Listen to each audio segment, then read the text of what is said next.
आपने हमें YouTube पे देखा, आपने हमें Facebook पे देखा। अब आप हमें देखिए सबसे पहले हमारे ऐप पर। तो अभी जाइए गूगल प्ले स्टोर पर और डाउनलोड कीजिए झलको ऐप, जहां आपको मिलेगी हर पल की जानकारी, वो भी बिल्कुल देसी अंदाज में। नमस्कार, मैं रिया और आप देख रहे हैं झलको दिल्ली। आज हम आपको एक ऐसी जगह पर लेकर पहुंचे हैं जिसके बारे में ना तो आपने आज से पहले कभी सुना होगा और शायद ना ही इस जगह को कभी देखा होगा। जी हाँ, आज हम पहुंचे हैं दिल्ली की एक ऐसी जगह पर जिसका नाम है पीर गायब। आपको बता दें कि इस जगह का नाम आखिर पीर गायब क्यों रखा गया है, इसके बारे में हम आगे जानकारी देंगे। जैसे कि आप ठीक मेरे पीछे देख पा रहे होंगे, यहाँ पर ये सीढ़ियाँ आप देख सकते हैं कैसे जा रही है। ये आम सीढ़ियाँ नहीं है जैसे कि घरों में होती हैं जो कि झुकाव में बनाई जाती हैं, लेकिन ये सीढ़ियाँ आप देख सकते हैं कि पूरी सीधी जा रही हैं, मतलब इनको खड़ी सीढ़ियाँ आप कह सकते हैं। और साथ में जब इसके ऊपर आप जाते हैं तो वहाँ पर आपको एक सर्कल सा देखने को मिलता है, जिस पर आप कह सकते हैं कि पुराने समय में मतलब एक इंस्ट्रूमेंट ऐसे लगा देखने को मिलता है जिसमें बताया जाता है कि वहाँ से समय का अनुमान लगाया जाता था सूर्य की रोशनी पड़ने पर। ये जो स्मारक है वो पत्थरों से निर्मित जर्जर स्मारक है जो कि चौबुर्जी मस्जिद की कुछ दूरी पर स्थित है, जिसका नाम है पीर गायब। ये पीर गायब के नाम से मशहूर है और इस स्मारक में 2 संकरे कमरे आपको देखने को मिलते हैं और दूसरी मंजिल पर भी 2 कमरे हैं जिनके प्लस्तर पर धार्मिक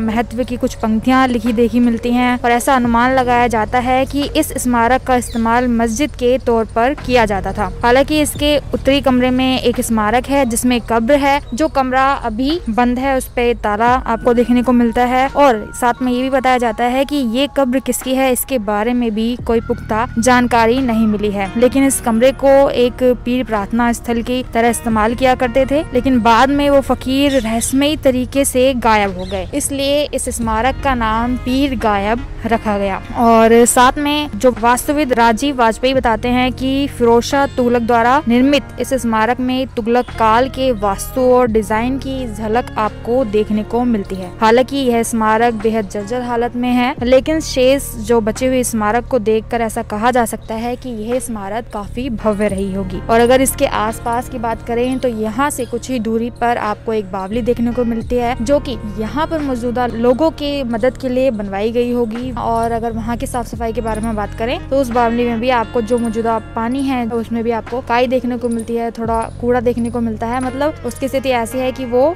साफ आपको देखने को नहीं मिलती। और कुछ दूरी पर ही आप जाते हैं तो आपको एक बहुत ही बड़ा विशाल अशोक स्तंभ भी देखने को मिल जाता है। और साथ में स्तंभ का भी कुछ इतिहास रहा होगा जिसकी जानकारी फिलहाल हमें भी नहीं है, लेकिन ऐसा बताया जाता है कि कुछ युद्ध वगैरह होने पर स्मारक पर तोपें छोड़ी गई थी, जिसकी वजह से वो आधी नीचे आ गई थी, टूट गई थी, इसलिए वो स्मारक अब आपको उसकी मंजिलें जो है वो कम दिखाई देती हैं। और अगर मंजिलों की बात करी जाए तो 5 मंजिला उसमें से टूटकर नीचे गिरी है। तो ये कुछ अशोक स्तंभ का इतिहास रहा है और साथ में बावली का इतिहास रहा है, और जैसा आपने देखा कि पीर गायब का इतिहास है।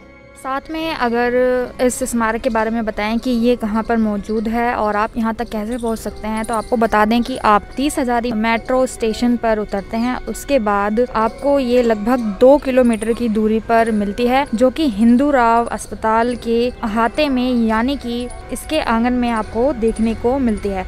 आप यहीं पे रहते हैं वैसे? हाँ बिल्कुल यहीं रहते हैं। ये पीर गायब के बारे में थोड़ी बहुत भी जानकारी आपको जो है ऐसा है जैसे सुनने में आया कि यहाँ पे कोई पीर रहते थे काफ़ी टाइम और पहले, और वो क्या कहते हैं यहाँ गायब हो गए थे, तो इसका नाम पड़ गया पीर गायब। तो वीरवार के दिन लोग आते हैं यहाँ पे, क्या कहते हैं उनके नाम से प्रसाद वरसाद चढ़ाने आते हैं। बहुत से लोग हैं जो इनकी मन्नतें पूरी होती हैं, वो लोग आते हैं। और साथ में ये स्मारक वगैरह के बारे में मतलब क्या है कि टूट गई थी या क्या हो गया? अब ये तो पता नहीं, क्योंकि इसके काफ़ी टुकड़े यहाँ पे भी इधर उधर भी पड़े हुए हैं। काफ़ी बड़ी इमारत थी, टूट टाट गई है, कई ये सिल्लियाँ यहाँ पे पड़ी हैं, ऐसे इधर भी, यहाँ तक इसकी सिले ऐसे जा रही थी, क्या कहते हैं यहाँ तक ये जंगल तक में जा रही है इसकी वो निब जो पड़ी हुई है। यहाँ तक ये पार्क बना हुआ है, इसके अंदर भी है, इसकी ये पुरानी सामने देख रहे हैं ना आप ये सब। अच्छा, ये मतलब पूरे एरिया में एक तरीके से फैला हुआ था? हाँ हाँ हाँ, मतलब इसमें बस खाली यही है स्मारक में कि मतलब पीर हुआ करते थे वो गायब हो? तो ऐसा है ना कि यहाँ जो शहीद की याद होती है, कास्ट होती है, अंग्रेजों की उनसे लड़ाई हुई और लड़ाई होने के बाद वो अकेले पड़ गए शहीद। पढ़ते भागते भागते वो यहाँ आई, इमारत पहले की बनी हुई थी और उसी इमारत के अंदर वो गए और वहाँ जाने के बाद वहीं कहीं रह गए, वो वहाँ से बाहर नहीं निकले। अंग्रेजों ने 4 तरफ से घेर लिया, घेरने के बाद उसकी बहुत तहकीकात की, छानबीन की और वो बाहर नहीं निकले।